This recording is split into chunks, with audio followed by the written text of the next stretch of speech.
오래전에 제가 재미난 얘기를 해드렸는데 아마 기억하시는 분들 있을 거예요.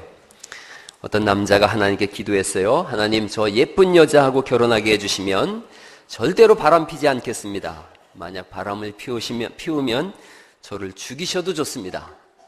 하나님께서 약속을 지키셔서 그 남자는 아름다운 여자하고 결혼을 했어요. 살다 보니까 바람을 피우게 됐어요. 처음에 두려웠지만 죽지 않게 되자 몇 번 더 바람 피웠어요. 그리고 3년이 지났어요. 이 남자가 여행을 하게 됐는데 배를 탔어요.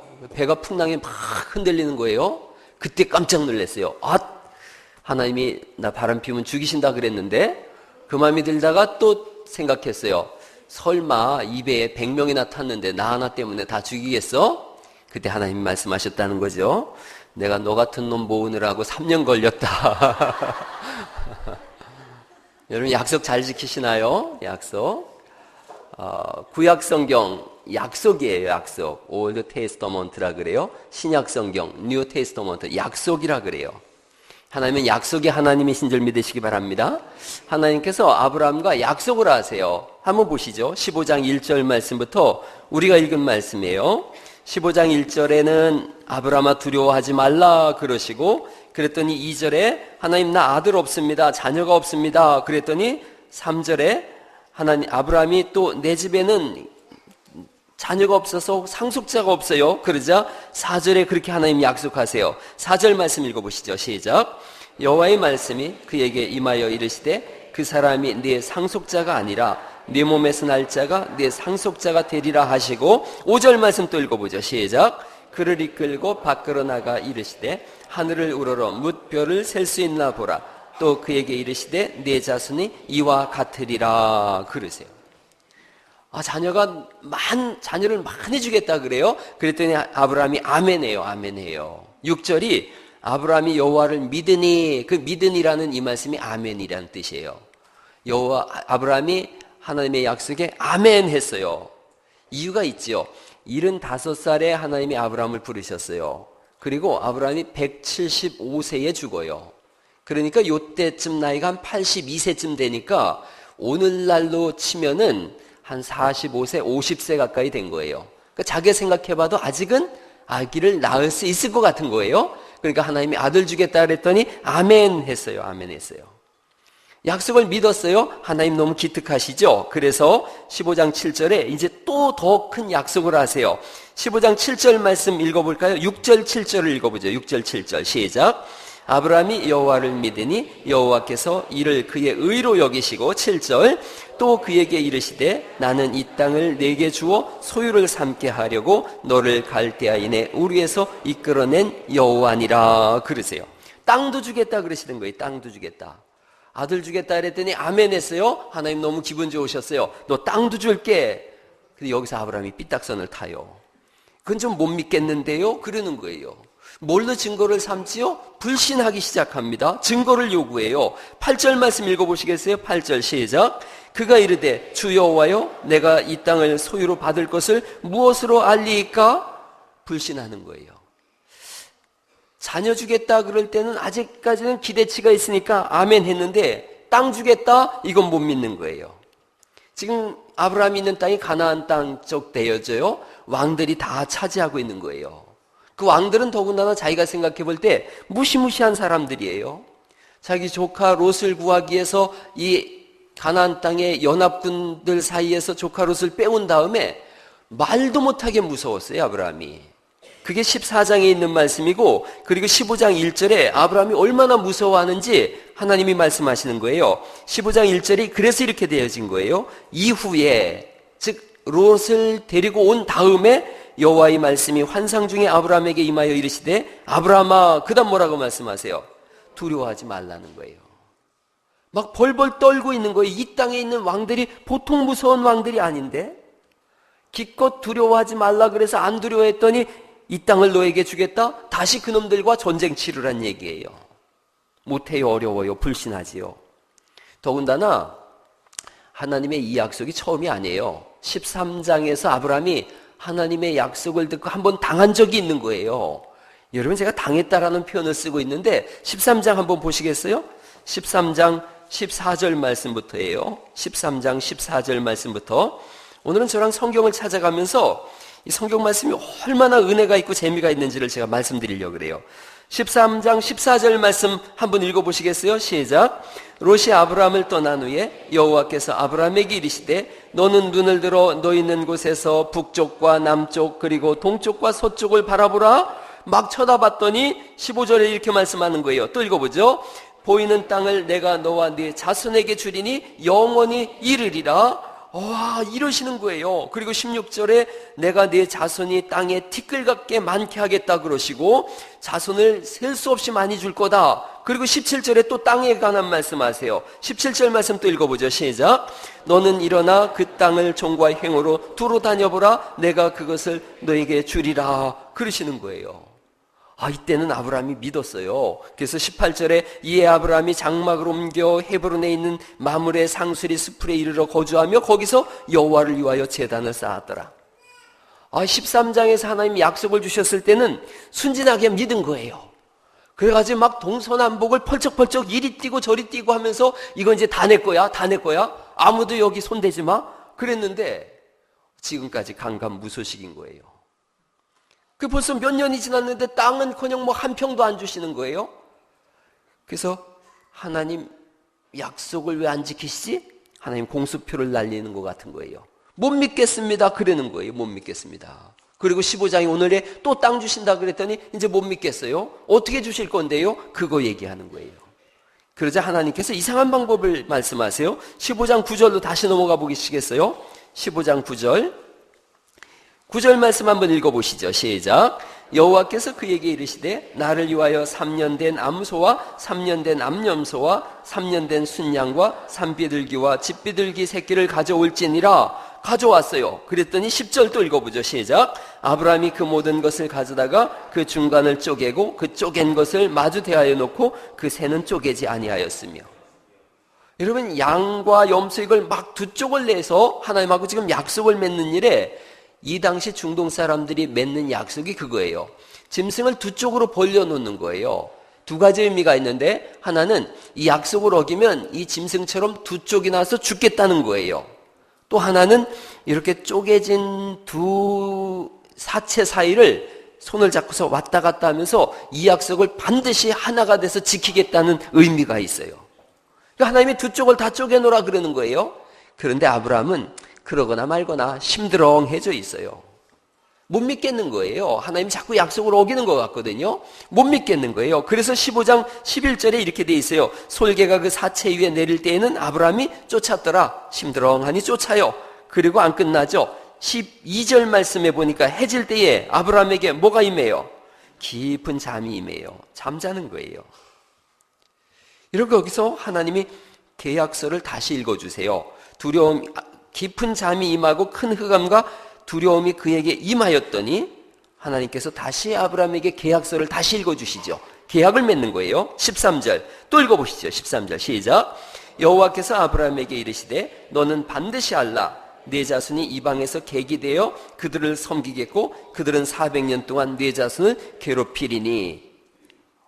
계약서에 이렇게 돼 있어요. 400년 동안 종살이 할 거다. 아멘 하겠어요? 못하겠어요? 아멘 해요? 못해요? 못하죠. 그래서 아브라함도 여기 아멘 안 하잖아요. 아멘을 못하는 거예요. 아니 기껏 아들 준다 땅 준다 그러던 이번엔 400년 동안 종살이 한다 그러니까 기가 막히잖아요. 14절 말씀에 그들이 섬기는 나라를 내가 징벌할지며 그 후에 네 자손이 큰 재물을 이끌고 나오리라. 그러시면서 16절에 이렇게 돼 있어요. 16절 말씀 마저 읽어보죠. 시작. 네 자손은 4대 만에 이 땅으로 돌아오리니 이는 아모리 족속의 죄악이 아직 가득 차지 아니함이니라 하시더니. 하나님께서 아들 줄 거다 땅 줄 거다 그러더니 너 내 자손이 400년간 종살이 할 거라는 거예요. 중요한 의미가 사실은 이 속에 들어있죠. 이집트 땅에 들어가서 400년 동안 너의 자손들이 큰 세력을 확장할 거라는 거예요. 그리고 나오면서 출애굽 상황을 우리가 알죠. 10가지 재앙을 하나님이 허락하실 것이고 홍해 바다를 가를 것이고 아침마다 만나를 먹게 할 것이며 구름 기둥과 불 기둥으로 너희를 보호할 것이고 그리고 반석을 쳐서 물을 낼 것이며 그리고 요단강까지 가를 거라는 거예요. 이 모든 것을 통해서 하나님이 누군지를 알려주시겠다는 거예요. 그리고 아모리 족속의 죄악이 가득 찼을 때 그들을 멸하고 너희를 거기다 심겠다. 그리고 일방적으로 말씀하세요. 내가 도장 찍었으니까 그렇게 알아라. 아브라함이 기가 막힌 거예요. 아니, 하나님 누가 그렇게 해달라고 하셨나요? 잘 살고 있는 나를 왜 갑자기 부르셔서 아들 주겠다, 땅 주겠다 그렇게 꼬시더니 400년간 종살이 시킨다고요? 그리고 일방적으로 도장 꽝 찍으시고서 빠이빠이 하면 뭐 내가 좋아하겠나냐? 나 잘 살고 있는 나를 왜 이렇게 하시는 거예요? 여러분, 제가 한번 이 부분에서 한번 생각해 봤어요. 아브라함이 과연 잘 살고 있는가를 한번 생각해 보는 거예요. 아브라함의 일생을 생각해 보세요. 갈대아 우르에 살고 있었어요. 그 아버지가 우상 만드는 사람이에요. 그러니까 자기도 우상 만들어서 그거 가지고 장사해서 먹고 사는 사람이에요. 그렇게 한평생 일하다가 이 사람은 죽어서 지옥 가는 인생이에요. 그것이 나은지 아니면 믿음의 조상으로 사는 거예요? 어려움이 왜 없겠어요? 믿음의 조상으로 살면 자녀를 주겠다, 땅도 주겠다, 천국도 주겠다고 하지만 이 땅에서의 삶은 괴로운 거예요.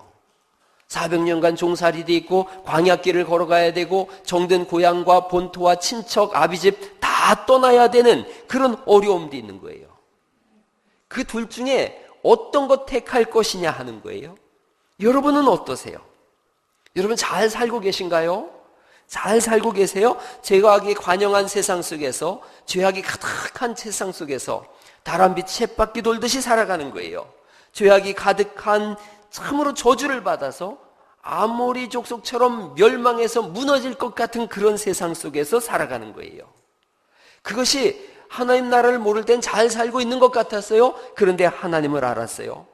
예수님을 믿고 하나님의 백성이 됐어요. 성령님이 우리 안에 임하셨어요. 신앙생활하는 어려움도 있어요. 고단함도 있어요.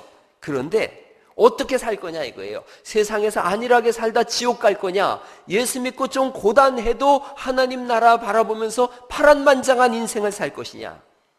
지금 아브라함을 불러내서 하나님이 그거 말씀하고 계신 거예요. 너 갈대아 우르에서 잘 먹고 잘 산다고 거기 머물러 있다가 지옥 갈 거냐, 아니면 나와 함께 파란만장한 인생을 살면서 때로는 고단함 속에 때로는 도망을 가기도 하고 때로는 두려움도 있는데 그런 인생을 선택할 것이냐. 저 스스로도 생각해 봤어요. 제가 예수님을 안 믿었다면 생각해 봤어요. 아마 저도 직장 생활했을 거예요. 회사를 다니면서 술도 마시고 또 취해 살면서 예수님을 전혀 모르니까요. 때로는 병이 들기도 하고 건강하기도 하고 때로는 세상 일로 인해서 울기도 하고 웃기도 할 거예요. 아무런 영적인 세계 하나님 나라에 대한 인식이 없으니까 그렇게 세상에 취해서 살 거예요. 뭐 가끔 생각도 하겠죠. 죽으면 어떻게 되나 궁금해 하다가도 답이 없으니까 답답해 하다가 그냥 살다가 죽을 거예요. 어느 날 아침에 아침 이슬이 사라지는 것처럼, 아침 안개가 사라짐처럼 내 인생이 사라지고 그 후에는 내가 알든 모르든 영원한 지옥에서 끔찍한 고통 속에서 절규할 거예요. 아우성을 치면서 이건 꿈이라고, 나는 여기 있을 사람이 아니라고 발버둥 치면서 그렇게 고통 속에서 영원을 살 거예요. 지금의 저는 어떤가 생각해 봤어요. 예수님을 믿음으로 하나님의 자녀가 됐어요. 성령님이 거하시는 성령의 전이 되어졌어요. 기도할 수도 있고 성경을 통해서 하나님을 더 깊이 알아가기도 하고 하나님 나라에 대한 확신도 생겼어요. 산다는 것이 고단할 때도 있지만 주와 동행하는 기쁨도 있는 거예요. 주님이 부르시는 그날에 이 세상 것 다 놓고서 안녕 그러고 영원한 하나님 나라에 가서 영원히 살 것을 우리는 믿는 사람들인 줄 믿습니다. 세상 사람들, 하나님 모르는 사람들이 부르는 노래 있어요. 여러분들도 잘 아는 노래예요. 제가 한번 가사 적어봤어요. 60살에 저 세상에서 날 데리러 오거든 아직은 젊어서, 그 다음 뭐라 그래요? 못 간다고 전해라는 거예요. 70살에 저 세상에서 날 데리러 오거든 할 일 많아서 아직 못 간다고 전해라. 80, 90, 150까지 얘기하고 있어요. 여러분, CBS 방송국의 아나운서가 저한테 크리스찬 100세 인생이라고 하는 글을 보내줬어요. 제가 읽어볼게요. 크리스찬 100세 인생은 다르더라고요. 60세에 하나님이 나로라고 하시면 늙은 모습 안 보이게 하니 감사하다 전해라. 70세에 하나님이 나로라고 하시면 내 할 일 다 하고 가니 감사하다 전해라. 80세에 하나님이 나로라고 하시면 준비하고 갈 수 있어 감사하다고 전해라. 90세에 하나님이 나로라고 하시면 충분히 살다 가니 감사하라고 전해라. 100세에 하나님이 나로라고 하시면 늦게라도 불러주시니 감사하다 전해라. 할렐루야. 우리는 이래저래 감사한 거예요. 하나님 알기 때문에 감사한 사람들인 줄 믿습니다. 그냥 살다가 죽었다면 아브라함은 잘 산 인생 아니에요. 여러분이 예수님 모르고 그냥 살다 죽었다 잘 산 인생 아니에요. 예수 안 믿고 사는 사람들 아무리 자기들끼리 모여서 우린 잘 살고 있다고 해도 영적인 시각에서 보면 잘 산 인생 아닌 줄 믿으시기 바랍니다. 영생을 준비하는 거예요. 천국을 준비하는 거예요. 오늘 이 성경에 포인트가 있어요. 가장 중요한 점이 있어요. 오늘 그거 말씀드리려고 그러는 거예요. 아브라함을 부르셨어요. 계약을 맺으시는 거예요. 일방적으로 계약을 맺으시는 거예요. 여러분 이렇게 두 개 사체를 갈라놓고서 하나님 혼자 거기를 왔다 갔다 해요. 아브라함은 심드렁하니 팔짱 끼고 저 왜 저러고 계신가? 그러고 있는 거예요. 하나님, 나는 하나님과 동행하면서 살고 하나님 따라 살고 싶지 않습니다. 나는 그냥 세상에서 편안하게 살 테니까 이왕 하나님이 나에게 복을 주시려면 땅이나 좀 몇 평 더 주시고 자식이나 좀 주시고 내 가는 길 좀 평안하게 해주시고 그러시지 뭐 이 복잡하게 갈라놓고 그걸 왔다 갔다 하고 종살이하게 한다 그러고 그러십니까?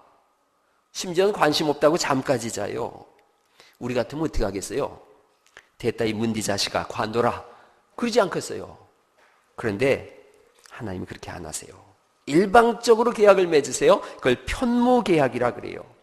그리고 하나님 혼자 거기를 왔다 갔다 하세요. 처음부터 끝까지 하나님이 다 하시겠다는 거예요.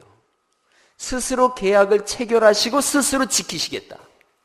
너는 못 믿겠다고 하지만 너는 관심 없다고 하지만 내가 관심 있다는 거예요. 하나님께서 내가 너한테 관심 있다. 너 나 못 믿겠다고 그러나 내가 너 붙잡을 거다. 내가 너 못 놓겠다는 거예요.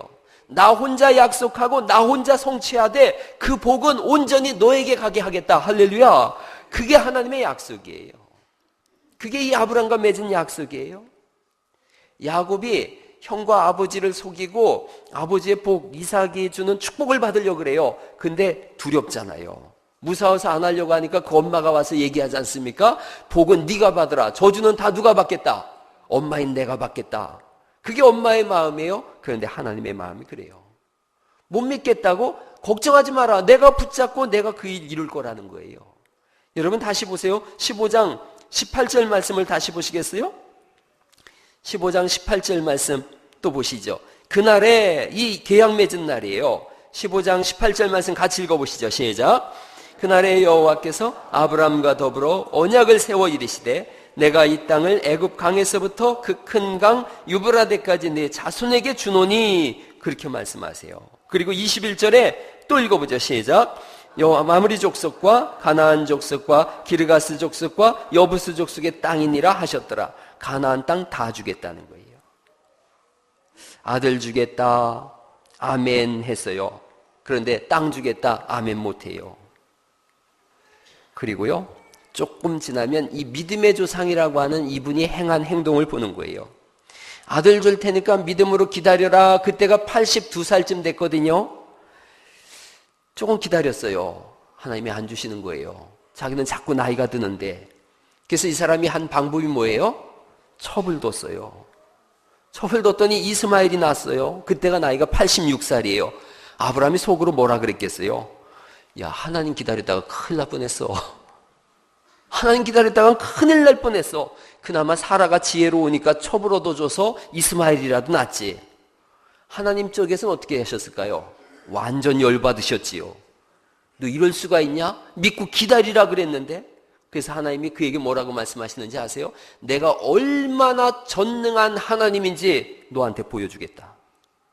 그리고 하나님께서 기다리세요. 얼마나 전능한 하나님이신지를 알려주려고 86세에 이스마엘 낳는데 하나님께서 기다리고 계세요. 언제까지 기다리시느냐면 아브라함이 99세 될 때까지 기다리세요. 즉 이제는 더 이상 아이 낳을 능력이 없을 때까지 기다리세요. 그리고 이제 17장으로 넘어가 보세요. 17장 1절입니다. 여기부터 아주 얼마나 성경이 재미있는지 몰라요. 17장 1절 말씀 읽어보실까요? 시작. 아브라함이 99세 때에 여호와께서 아브라함에게 그에게 이르시되 나는 전능한 하나님이라 너는 내 앞에서 행하여 완전하라. 내 전능하다 그 말씀하세요. 99사에. 그리고 또 2절에 또 이렇게 말씀하시죠. 또 읽어보시죠. 시작. 내가 내 언약을 나와 너 사이에 두어 너를 크게 번성하게 하리라 하시니, 자꾸 아들 주겠다는 그 말씀만 계속하고 계신 거예요. 계속 너에게 아들 주겠다, 땅 주겠다, 8절까지 계속 그렇게 하세요. 그리고 15절 말씀에 또 이렇게 말씀하세요. 하나님이 또 아브라함에게 이르시되 내 아내 사레는 이름을 사레라 하지 말고 뭐라 그래라는 거예요. 사라라고 권하는 거예요. 사라라 하라. 사라 그럼 열국의 엄마 이런 뜻이에요. 16절 내가 그에게 뭘 준대요? 복을 주어 그가 내게 누굴 낳아주겠다는 거예요? 아들을 낳아주겠다는 거예요. 내가 그에게 복을 주어 그를 여러 민족의 어머니가 되게 하리니 민족의 여러 왕이 그에게서 나리라. 그렇게 하시는 거예요. 언약을 확인시켜줘요. 아멘 해야 돼요? 안 해야 돼요? 해야 되죠? 그런데 아멘 해요? 안 해요? 안 해요. 86세 때도 아멘 안 한 이 양반이 99세 됐는데 뭔 아멘 하겠어요? 아멘 안 해요. 이젠 뭐 애기 낳는 거 끝났어요. 그리고요 17절 말씀 보면 아브라함이 엎드려 웃으며 이렇게 말씀하세요. 엎드려서 어떻게 해요? 키득키득 웃어요. 왜 엎드려 웃는지 아시겠죠? 하나님 볼까봐 하나님 모르게 엎드려서 웃는 거예요. 키득키득 웃어요. 아브라함이 엎드려 웃으며 마음속을 이르되 100세 된 사람이 어찌 자식을 낳을까? 사라는 90세니 어찌 출산하리요? 그러고는 하나님 앞에 당돌하게 얘기합니다. 18절이 이런 말씀이에요. 18절 말씀 읽어보시죠. 시작. 아브라함이 이에 하나님께 아뢰되 이스마엘이나 하나님 앞에 살기를 원하나이다. 이거 이런 뜻이에요. 됐고요. 하나님 됐고요. 정이 복 주시고 싶으시면 이스마엘이나 주세요. 지금 아브라함과 하나님이 충돌하고 있는 거예요. 서로 자존심 싸움하고 있는 것 같죠? 하나님도 보통 고집이 아니시죠? 아브라함이 그러거나 말거나 19절에 또 말씀하세요. 하나님이 이르시되 아니라 내 아내 사라가 네게 아들을 낳으리라. 너는 그 이름을 이삭이라 하라. 내가 그와 내 언약을 세우리니 그의 후손에게 영원한 언약이 되리라. 하나님이 이렇게 말씀하시는 거예요. 네가 별소리 다 해도 나는 아들 줄 거다 그러시는 거예요. 여러분 이 결론이 어떻게 되는지 궁금하죠? 18장으로 넘어가 보시죠. 18장에 하나님이 또 나타나세요. 아브라함한테. 그래서 9절 말씀에 18장 9절 그들이 아브라함에게 이르되 내 아내 사라가 어디 있느냐? 대답하되 장막에 있나이다. 그랬더니 10절 말씀 또 읽어보실까요? 시작. 그가 이르시되 내년 이맘때 내가 반드시 내게로 돌아오리니 내 아내 사라가 아들이 있으리라 하시니 사라가 그 뒤 장막문에서 들었더라.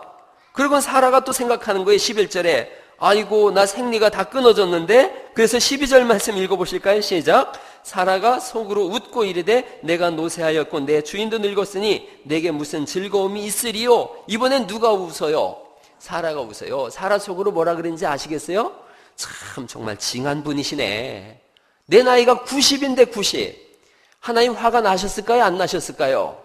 당연히 화가 나시는 거죠. 이것들이 쌍으로 웃고 있네 그러는 거예요. 네 나이가 어때서? 애기 낳기 딱 좋은 나이인데. 할렐루야. 지금 하나님 그 말씀 하시는 거예요. 그래서 14절 말씀에 하나님 말씀 읽어보죠. 14절 시작.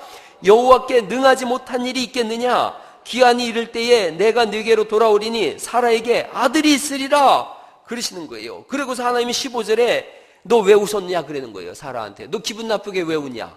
이 비웃는 거잖아요. 그래서 15절 말씀에 왜 웃냐 그랬더니 사라가 두려워서 부인하여 이르되 내가 웃지 아니하였나이다. 이르시되 아니라 네가 웃었느니라. 이 부분이 정말 가장 웃음이 나오는 부분이에요. 하나님이 정말로 아버지신 거 아시겠지요? 자녀와 티격태격 싸우시는 인격이신 아버지. 웃었잖아.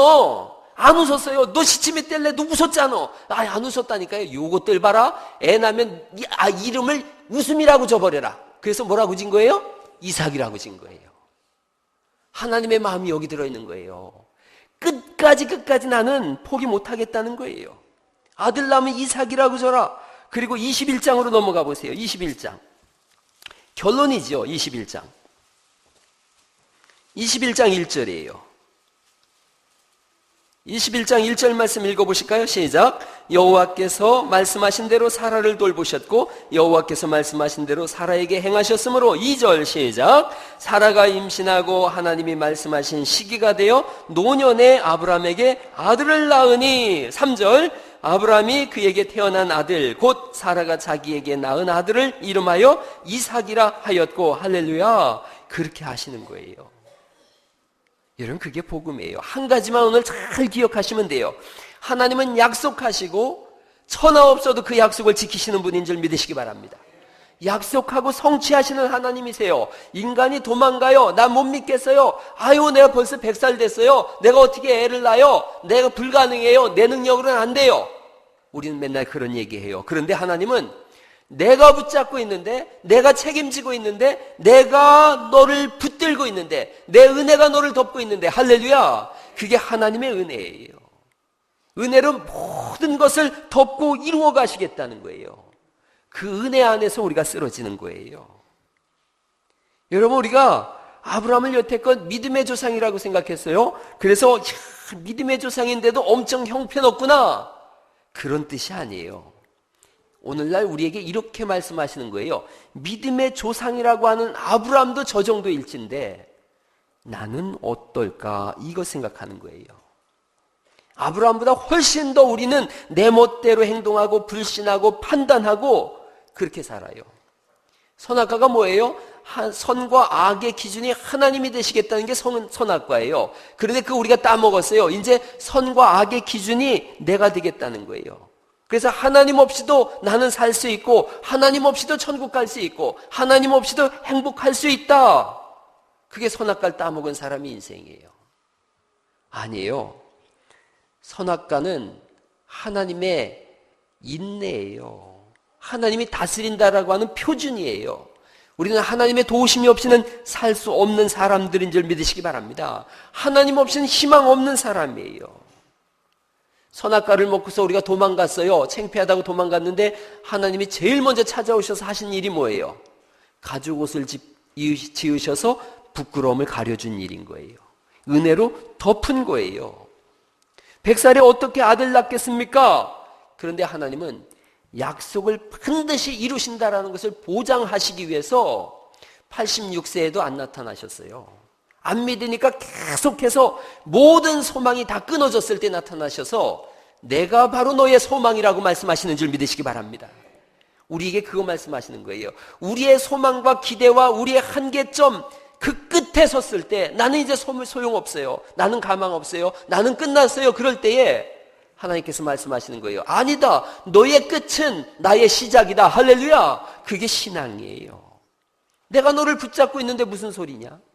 내가 너를 향하여 계획을 가지고 있다. 내가 너의 인생 전체를 품고 있는데 왜 너 스스로 무너지느냐? 네가 여기서 엎어져서 안 가겠다고? 그럼 내가 너 끌고라도 가겠다고 하는 것이 하나님의 의지요 사랑인 줄 믿으시기 바랍니다.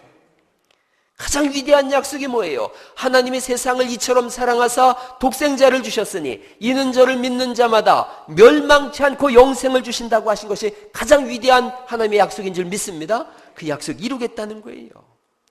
어떻게 영접하나요? 그랬더니 어떻게 믿나요? 그랬더니 요한복음 1장 12절에 영접하는 자 곧 그 이름을 믿는 자들에게는 하나님의 자녀가 되는 권세를 주셨다. 네가 나를 믿는다고 해라. 네가 나를 영접한다고 해라. 그럼 내가 너를 하나님의 자녀가 되게 하고 영원한 천국을 약속으로 하되 이 세상 가는 걸음걸음도 내가 너를 이끌고 가겠노라고 말씀하시는 줄 믿으시기 바랍니다. 우리에게 믿음을 심어주시려고 신구약의 모든 사건을 다 동원하세요. 이래도 못 믿겠느냐? 그러시는 거예요. 아브라함에게 100살에 아들 낳게 하겠다. 그리고 낳게 하셨어요. 그리고 오늘 우리에게 물어보시는 거예요. 100살에 아들 낳게 했는데도 그래도 못 믿겠느냐? 이스라엘 백성들이 400년간 종살이 했는데 거기서 꺼내셨어요. 광야 40년 동안 먹이시고 불기둥 구름기둥으로 그들을 덮으셨고 반석에서 물을 빼서 먹이셨고 아침마다 만나를 먹이셨어요. 그러면서 우리에게 말씀하시는 거예요. 이래도 못 믿겠느냐? 내가 이 백성들 광야에서 40년을 동행하면서 신발 하나 헤어지지 않고 옷 하나 헤어지지 않도록 그렇게 품고 왔는데 그래도 못 믿겠느냐 그러시는 거예요. 여리고성을 왜 무너뜨렸겠어요? 7바퀴 13번 돌았더니 무너졌어요. 그래도 못 믿겠느냐? 해와 달을 멈추셨어요. 그러면서 말씀하시는 거예요. 그래도 못 믿겠냐? 수많은 선지자들 보내시면서 말씀하시는 거예요. 그래도 못 믿겠냐? 그렇다면 내 아들을 보내겠다. 그래서 예수님께서 육신을 입고 이 땅에 오셨고, 이 땅에 하나님의 아들이 오셔서 앞을 못 보는 사람들에게 앞을 보게 하시고, 말 못하는 분들을 말하게 하시고, 못 걷는 분들을 걷게 하시고, 죽은 자를 살려내시면서까지 우리에게 말씀하시는 거예요. 이래도 못 믿겠느냐? 이래도 못 믿겠느냐? 그래도 못 믿는다면 내가 너희의 죄를 다 짊어지고 십자가에 죽었다가 3일 만에 내가 살아날 거다. 그 약속대로 죽으시고 3일 만에 살아나신 줄 믿으시기 바랍니다. 그리고 또 물어보시는 거예요. 그래도 못 믿겠냐? 이젠 믿어야 되지 않겠느냐? 할렐루야. 아멘 하고 믿으면 나는 너를 구원할 것이고 너를 떠나지 않을 것이며 너희의 평생을 주장할 것이고 성령을 부어주셔서 우리로 하여금 하나님과 동행하게 할 거라고 약속하신 줄 믿으시기 바랍니다. 무슨 일이 있어도 너를 포기하지 않을 거라는 거예요. 내 자손이 하늘의 별처럼 많아질 것이고 또한 영원한 천국을 너에게 줄 거다. 워낙 인간들이 믿음이 없는 것을 하나님 잘 알고 계시거든요. 그래서 하나님 말씀하시는 거예요. 너는 단지 나를 신뢰하기만 해라. 나를 따라 살기만 해라. 나는 너에게 믿음까지도 심어주고 믿음도 선물로 줘서 믿을 수 있도록 할 거다. 끝까지 안 믿는다고요?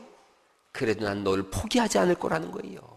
달래고 얼르고 안 되면 때리고 무너뜨리고 망하게 하더라도 너는 나를 믿을 수밖에 없게 하도록 하겠다고 말씀하시는 줄 믿으시기 바랍니다. 그게 하나님의 약속이고 하나님의 의지며 하나님의 은혜요 하나님의 사랑의 방식입니다. 대전에 노은교회를 제가 공부하던 가운데 수요 예배를 거기 참석을 했어요. 그랬더니 한 분이 나오셔서 젊은 분이 한 40대 중반쯤 된 분인데 색소폰으로 부는 거예요. 찬송을 색소폰 연주를 하더라고요. 그런 줄 알았어요. 지난주에 거기 목사님이 군산 소망교회 부흥회로 오셨길래 제가 가서 인사드렸어요. 그랬더니 우리 교회 수요 예배 와서 그 색소폰 분 봤죠? 그래서 그렇다 그랬더니 그분 얘기를 하는 거예요.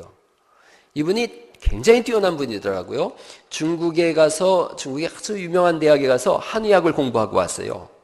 그래서 이제 그 충남대에서 한의학 그 중문학과 교수를 하고 있어요. 어느 날 갑자기 암에 걸렸어요. 그러더니 그 암이 가득 차서 말을 못하게 된 거예요. 의사는 사망 진단을 내렸어요. 그 형님도 의사고 동생도 의사분이더라고요. 형제가 다 의사인데도 못 고쳤어요. 사망 진단 내렸어요. 며칠 있으면 얼마 지나면 죽을 거라는 거예요. 이분이 기도원 갔어요. 하도 답답하니까. 마지막으로 아내하고 기도원 갔는데 이사야서 53장 5절에 있는 말씀이 있어요. 그가 찔림은 우리의 허물 때문이요 그가 상함은 우리의 죄악 때문이라. 그가 징계를 받음으로 우리는 평화를 누리고 그가 채찍에 맞음으로 우리는 나음을 입었도다. 이 말씀을 읽었는데 안 믿어지더래요. 그래서 안 믿어지는데 누가 그러더래요. 안 믿어지면 한번 써보라고. 그래서 썼대요. 쓰다 보니까 한 10,000번 썼대요. 근데 어느 순간 그게 확 믿어지더래요. 하나님의 약속인데 내가 믿어야지. 하나님이 하신 약속인데 인간과의 약속도 내가 믿는데 하나님이 약속을 그냥 하신 것도 아니고 여기다가 이렇게 명확하게 계약서를 써놓으셨는데 그가 채찍에 맞음으로 평화를 이루고 그가 징계를 받음으로 내가 나음을 입는다라고 써놨는데 못 믿을 이유가 뭐 있겠는가? 그 마음이 들어오더래요. 그래서 그 말씀을 믿었대요. 그리고 와서 이제 집에 들어와서 산책을 하는데 말하고 싶어지더래요. 아무리 말을 못했는데. 그래서 첫 마디가 말을 그냥 하고 싶어서 이렇게 하는데 하나님 그 소리가 나오더래요. 할렐루야. 그러니 낫대요. 이분의 그 아픈 가운데 무슨 고백을 했냐면 하나님 제가 나면 내가 지금 말을 못하니까 제가 색소폰을 배워서 하나님 앞에 예배 때마다 찬송하겠습니다. 그랬대요. 싹 났어요. 그래가지고 이분이 색소폰을 배워서 수요 예배 때마다 계속 색소폰으로 특송을 하는 거예요. 여러분 하나님을 믿으실 수 있길 간절히 바랍니다. 그 말씀을 신뢰하세요. 약속하시고 반드시 성취하세요. 이분이 하도 안 믿으니까 하나님께서 아마 아프게 하셨는지도 모르겠어요. 하나님은 때리기까지라도 하셔서 믿게 하시는 거예요. 이 모든 말씀을 다 한마디로 기록한 것이 로마서예요. 여기만 찾아보고 오늘 마칠 거예요. 로마서 한번 찾아보시죠. 로마서 7장을 한번 보세요. 로마서 7장.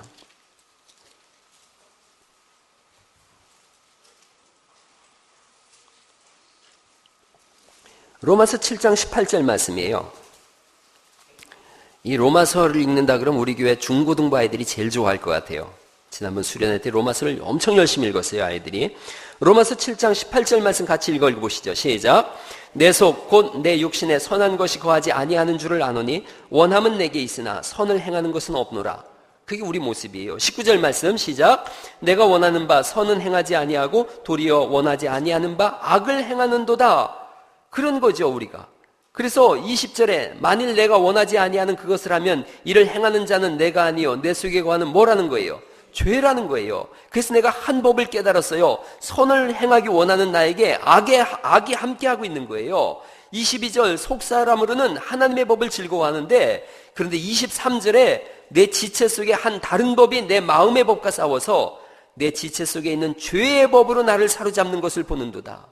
맨날 죄하고 싸워서 지고 있더라는 거예요. 그래서 24절에 아이고 나는 곤고하고 피곤한 사람이구나. 이 사망의 몸에서 누가 나를 건져낼까? 난 죽어서 끝날 것 같구나. 그랬는데 8장 1절에 우리가 주일마다 읽는 말씀이죠. 1절 2절 말씀 읽어보시죠. 시작. 그러므로 이제 그리스도 예수 안에 있는 자에게는 결코 정죄함이 없나니 이는 그리스도 예수 안에 있는 생명의 성령의 법이 죄와 사망의 법에서 너를 해방하였음이라. 아멘. 주님이 우리를 붙잡으셨다는 거예요. 죄로 인하여 매일처럼 무너지고 죽어갈 수밖에 없는 우리를 예수님이 붙잡으셨다는 거예요. 붙잡은 걸로 안 끝나죠. 28절 말씀 읽어보시죠. 로마서 8장 28절 말씀 시작. 우리가 알거니와 하나님을 사랑하는 자 곧 그의 뜻대로 부르심을 입은 자들에게는 모든 것이 합력하여 선을 이루느니라. 이런 뜻이에요. 하나님이 우리를 부르셨다는 거예요. 택하셨다는 거예요. 넌 내 거다. 그러니 천하 모든 것이 다 합력해서 너로 하여금 구원에 이르게 하겠다는 거예요. 할렐루야. 여기서요 31절 말씀을 넘어가 보세요. 31절 말씀 읽어봅니다. 시작. 그런즉 이 일에 대하여 우리가 무슨 말 하리요? 만일 하나님이 우리를 위하시면 누가 우리를 대적하리요? 아멘. 하나님이 우리를 위하시는데 누가 우리를 대적하냐는 거예요. 그럼요. 서울에 제 조카 아이가 이렇게 좀 부족해요. 그랬더니 그 애들이 계속 아이를 왕따시키고 돈을 뺏고 그래요. 그러는데 그 외사촌 아이가 운동을 잘해요. 그 녀석이 태권도 하얀 띠예요. 그러니까 이놈이 너무 힘드니까 형한테 얘기를 했어요. 그랬더니 그 형이 태권도복 딱 입고 하얀 띠 딱 메고서, 여러분 하얀 띠가 언제 매는 건지 아세요? 시작할 때 매는 거예요. 시작할 때 하얀 띠 딱 메고서 걔들을 부른 거예요. 한 살 더 많은데 니들 일로 와봐 이놈 자식들아. 그러고 태극 팔짱을 딱 보여줬더니 다 도망갔어요. 여러분 태권도 흰띠도 능력이 있는데 하나님이 우리를 위하십니다. 할렐루야. 그 능력이 얼마나 엄청나냔 말이죠. 태권도 하얀 띠하고 무슨 비교나 되겠냔 말이죠. 그 하나님이 우리를 붙잡으신다고 말씀하세요. 32절 말씀이에요. 어디까지 우리를 붙잡으시는가? 32절 시작. 자기 아들을 아끼지 아니하시고 우리 모든 사람을 위하여 내주시니가 어찌 그 아들과 함께 모든 것을 우리에게 주시지 않겠느냐? 강하게 붙잡는 거예요. 35절 누가 우리를 그리스도의 사랑에서 끊으리요? 환난이나 곤고나 박해나 기근이나 적신이나 위험이나 칼이나 가난이나 질병이나 암덩어리나 모든 어려움에서 우리를 끊을 수 없는 줄 믿으시기 바랍니다. 하나님이 우리를 붙잡고 계신 거예요. 37절에 그러나 이 모든 일에 우리를 사랑하시는 이로 말미암아 그 다음같이 읽어봐요. 시작. 우리가 넉넉히 이기느니라. 아멘. 간신히 바둥바둥 이기는 게 아니라 넉넉히 이기게 하시는 줄 믿으시기 바랍니다. 38절 39절 같이 읽습니다. 내가 확신하노니 사망이나 생명이나 천사들이나 권세자들이나 현재일이나 장래일이나 능력이나 높음이나 깊음이나 다른 어떤 피조물이라도 우리를 우리 주 그리스도 예수 안에 있는 하나님의 사랑에서 끊을 수 없으리라 못 박아 놓으신 줄 믿으시기 바랍니다. 그게 십자가 약속이에요. 누구든지 아브라함에게 약속하신 그 약속을 받아들이는 사람, 예수 그리스도를 이 땅에 보내셔서 믿는 자마다 멸망치 않고 영생을 얻게 하신다고 하신 그 약속을 믿는 사람들에게 하나님께서 이 로마서 8장에 있는 이 약속을 온전히 이루시겠다는 거예요. 여러분, 아브라함에게 약속하시고 말씀하신 그 사건이 오늘 믿음을 고백하는 우리에게도 동일하게 일어나게 될 줄 믿습니다. 할렐루야! 오늘 아멘 하시는 그분들에게 이 역사가 시작되는 줄 믿으시기 바랍니다.